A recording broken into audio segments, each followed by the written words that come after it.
Within just a few short months, Sherlock Holmes Chapter 1 will be hitting stores, and this has given me a great excuse to just talk about the series as a whole. You're enjoying this already, aren't you? Frogwares has made 8 games within the series, and Chapter 1 will mark the 9th. The series started in around 2002, with the last game coming out in 2016 and the newest in 2021, which I am very much looking forward to. Each game can be played separately, but there is a canon that actually runs through the games, so there is a story that you can follow. Chapter 1 will be the prequel to the series as a whole. The series also saw a wide range of style changes, voice actor changes, and of course graphical upgrades. However, I myself don't place a lot of emphasis on the quality of graphics. The categories that I will be judging these games on will be gameplay, mystery, story, environments, and the most important to me, characters. This list will rank these games from best to worst, and to give you some perspective, I actually play these games every year for the past 7 years because I just love this series so much. But those are my credentials, those are my categories, so let's just dive right in and see which of these games are great and which of them could have done with just a bit more work. Stop, Holmes! Is that you, Watson? Everyone saw this one coming. Well, at least those who know about the games. Crimes and Punishment was released in 2014, and the reviews were overwhelmingly positive for this game. And for very good reason. This is the quintessential Sherlock Holmes game. No other game on the market comes close to the authentic Sherlock Holmes experience that you will find here. Its style, its gameplay, its characters work together in near-perfect harmony to bring a perfect experience. In case you can't tell, I absolutely love this game. Although, of course, there are 1 or 2 faults that can be found in the fine weave that we really can't ignore. Hello. Unlike the previous installment to the series that focused on a single linear path and story, Crimes and Punishment instead collects 6 cases with an overarching story, which works very well, as Arthur Conan Doyle preferred writing short stories, so it feels like a collection of cases you might find in a book. The mysteries are well written and well thought out. 2 are lifted straight from the books series, so if you like the books you might figure it out before the end, but it's still a lot of fun to play through either. The remaining 4 are original stories, and some of them could have been written by Arthur Conan Doyle himself. They truly capture the spirit, mystery and quirkiness of the books. Oh, hello, Watson. You're early. Did you kill all of your patients? The overarching story is okay. It didn't make me jump out of my seat and is really the weakest point in the game. In short, Mycroft needs Sherlock Holmes' help to fight the Merry Men, a terrorist group that threatens London. It's interesting, but I believe a more interesting story could have more easily been told. The gameplay is very slow, methodical and tight. No car chases here, or cab chases rather, but this is a mystery game with a lot of clue gathering, exploring and mystery solving elements. Over the course of a case, you'll gather clues, interrogate suspects and make deductions to help you find the culprit. And in the end, you decide who is the real murderer.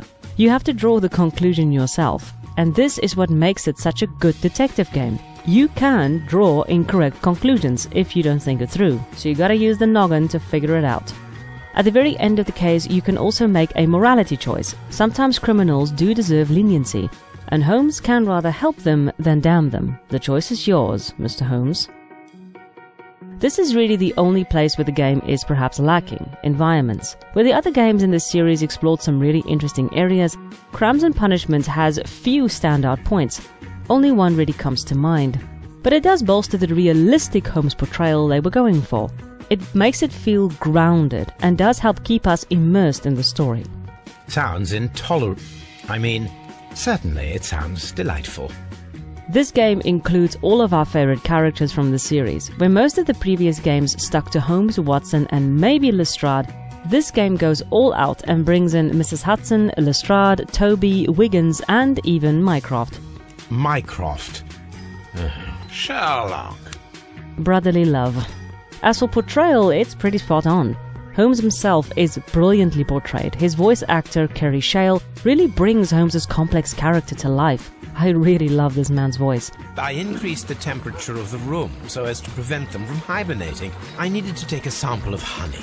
As for looks, it's spot on as well. The designers really knew what they were doing. He is so much like the Holmes you might imagine from the books, and he even has a sense of humor and that touch of sweetness which is sometimes lacking in newer adaptations. Please stop turning him into a sociopath. That would be great. Okay.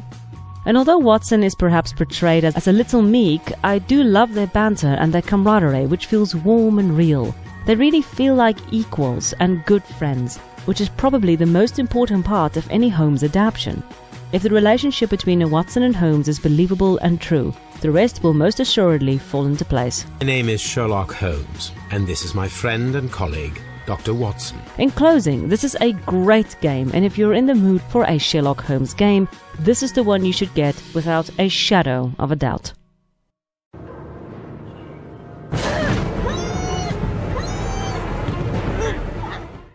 This is absolutely a personal preference, so I don't think a lot of people are going to agree with me. But it's my list, so whatever. Sherlock Holmes vs. Jack the Ripper is, clue in the title, Sherlock Holmes trying to solve the century-old mystery of the Whitechapel murders committed by Jack the Ripper. I'm going to call the game the Ripper game from now on for my own sanity's sake. The game came out in 2009 and it did receive some criticism for some of its gameplay elements, but I'll get to that in a moment. Let's first take a look at the environments and story. The game just oozes a tangible atmosphere from the screen. Whitechapel is such a vile place of utter desolation, of painful misery. A squalid murder, it would seem. Just like what this area has become. And the Ripper hangs over these people like a shadow. I love it. Just wandering the streets is partly its own reward. They really captured a dark time in London's history. The story follows a linear path from the first murder to the last. Holmes investigates these murders on his own, as he has not been invited onto the case, which adds a line of tension throughout the story.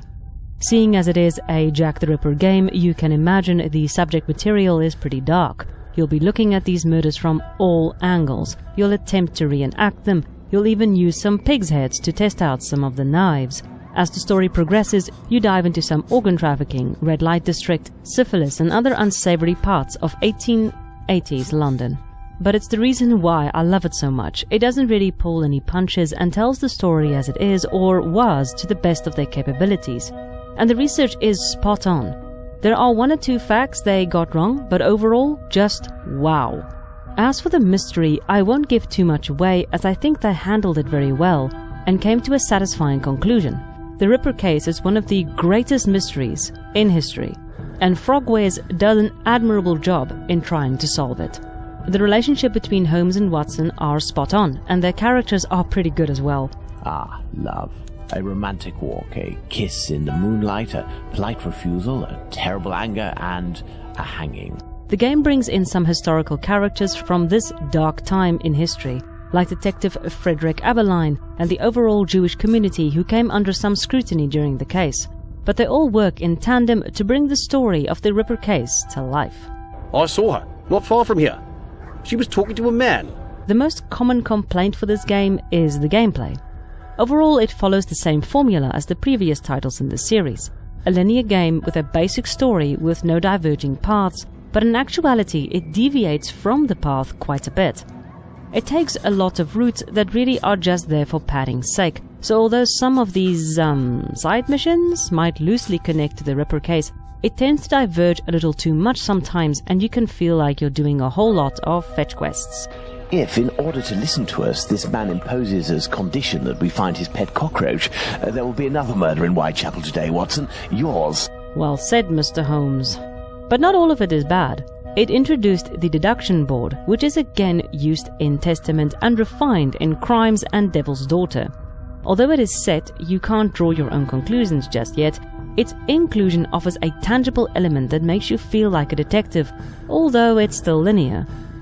If you enjoy the mystery of Jack the Ripper, then this is definitely a game you should pick up. You won't be disappointed. These all came from the swamps. Could be toting contraband. Holmes! Help me! Who doesn't love Lovecraft? I sure as heck do. Although some Lovecraft games I do love more than others. Seriously, why does this game even exist? Awakened is, in short, Sherlock Holmes meets Lovecraftian horror. A Shadow over Baker Street type scenario. If you haven't read this book, please go pick it up. The game was released in 2007 and its initial reviews were overall pretty positive, and not only for the inclusion of our tentacled friends. How can that be, Watson? Explain your reasoning. The balance between characters, environments, gameplay, story and mystery truly elevates this game into something I can enjoy again and again.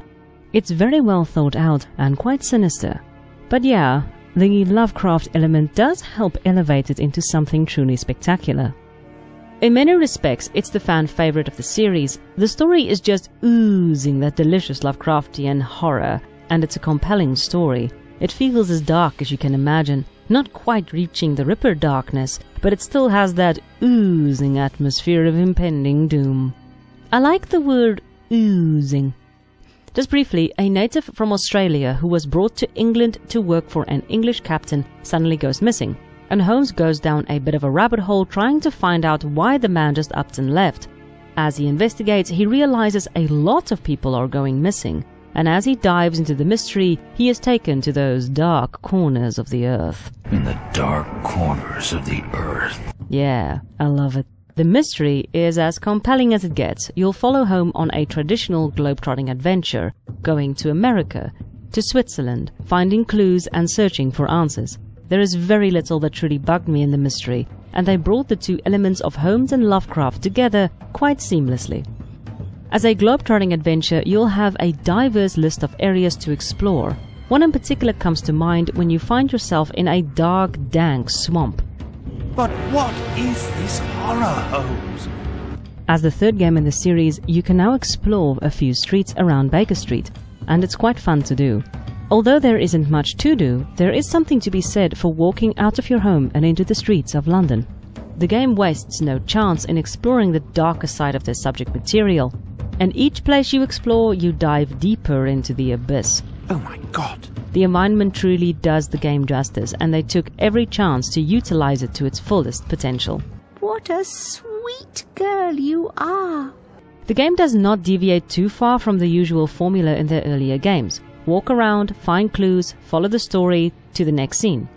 Analysis and measuring of footprints also form part of your investigations. This used to be a staple for the games, and something which I ideally miss in newer adaptations. But the puzzles are engaging, and it's the first game in the series that allowed you to play first person, a certain welcome change. Sherlock Holmes is once again portrayed very well, and the other characters you meet range from interesting to strange to just plain crazy. What else can we expect in a Lovecraft game? My only gripe with the story is Watson's interpretation. The series sometimes portrays Watson as the butt of the joke, and I don't always like it when they do that. But in the exact same breath, Holmes and Watson's interactions are quite honest. Watson actually helps Holmes solve the mystery, and both characters are true to themselves in many respects. Doctor, I will never get to the end of your possibilities. If you're in the mood for solving some Lovecraftian mystery, then pick up this game and follow Holmes to those dark, uncharted waters of our mind's darkest horrors. Forgive me, Watson, but I'm afraid that I must leave now. Leave? What the devil do you mean? Holmes, come back here! Holmes! The Testament of Sherlock Holmes is an interesting mixed bag of great and odd. Overall, it is fourth, so it's definitely a game that I can recommend, but there are some issues that I would like to discuss. It is unnecessary. Such allegations collapse on their own, like one of Mrs. Hudson's soufflés. Testament came out in 2012, and the story follows on from Awakened. As you can see, the graphics had a huge jump from 2009 to 2012. But the story essentially begins when you find a bishop brutally murdered in his office. How could any of God's children be responsible for that? Quite by accident. Holmes, of course, investigates, and slowly more and more people are dying or disappearing, and he's racing to the finish to stop an evil plot from coming to fruition. It's interesting, compelling, and tension-rife. The story is intriguing for sure, and one I enjoyed playing through. I love the twists and turns it takes. I love how it keeps you on the edge of your seat, and it keeps you guessing. They really knew what they were doing when they paced the story and the logical progression, but it doesn't hold up for the whole game. The mystery part of the story kinda doesn't hold up quite well. Now, I can't say much about the mystery, as this will spoil the story quite quickly, but what I will say is it doesn't make a lot of sense. Get to the point. The twist is just not well done, the work to get to that point doesn't add up, and this detracts from all the other positives in the game. The mystery falters and stumbles, especially in the last act, and the suspension of disbelief can't hold up. Sherlock Holmes games are, at the heart, mysteries, so when the mystery suffers, the story will suffer as a result, which is exactly what happened here. Instead of enjoying the story, I just found myself wondering, how was that even possible? How did they do that? How could that even happen? The mystery itself could have done with a few more rewrites, but the story actually turns and twists quite interestingly. It's still a very fun experience. The environments are interesting, although not compelling. Overall, it's pretty standard stuff, but much the same as with Crimes, I believe it enhances that more serious and grounded experience they wish to go for. Gameplay sees a marked improvement from Ripper, the previous game in the series. The puzzles are more logical, they blend seamlessly into the environments, and they can be pretty fun to solve, and not just frustrating, as some other games in the previous installments were. I like the fact that you can still measure footprints, I like the fact that you still analyze components. Despite the graphical upgrade, the game really keeps to the spirit of what Sherlock Holmes is really about, and I love it for it. As for characters, Lestrade is here, along with a few familiar faces from previous installments of the series, and one new face in the form of Toby. It was so much fun just playing Toby. Thank you, Frogwares, for giving me something I never knew I wanted. Overall, the supporting cast is interesting and well done. Some of these characters are colorful yet disturbing. I think this is cause for celebration, a confrontation between two geniuses. They really had a lot of fun with them. As for Watson and Holmes, Holmes has done fine. His voice actor is once again the brilliant Kerry Shale. Watson, my dear fellow, we can now go and inform the Marquis that we have found the Samoan necklace. And although he is somewhat dull, he is aptly portrayed with a sense of decorum and iron control that makes him seem more like the automaton Arthur Conan Doyle once described him as. Watson, in turn, is voiced by David Riley, who has done Watson's voice from the second game in the series, Silver Earring, for a total of 5 games. Now, Riley usually does such a stellar job with Watson that it came as quite a surprise when he went completely overboard in Testament, and I mean overboard. I don't understand anything at all. Grapes! I imagine that the sedative is for him. Well deduced, Watson. He wraps his voice around every syllable and every word, placing emphasis on places it didn't seem to always need it. The only reason I could fathom why this happened was Shale's acting was simply too dull, and they tried to counter it with Riley's expression. But I think he may have pushed it just a bit too far. Which is sad, because this is the final time we hear David Riley's voice in these games. But overall, Watson's character is actually fine. A smart, strong, confident man, and one of my favorite scenes in the whole series takes place in this game with Watson. Also, Watson absolutely takes no crap from Holmes. I just love it. It would be easier to move Big Ben than to steal from me. Or to borrow a shilling from you. Amusing, Watson. Really very amusing. Overall, Testament is a mixed bag. On the one hand, the gameplay is fun, the environments are interesting, and the characters are really good.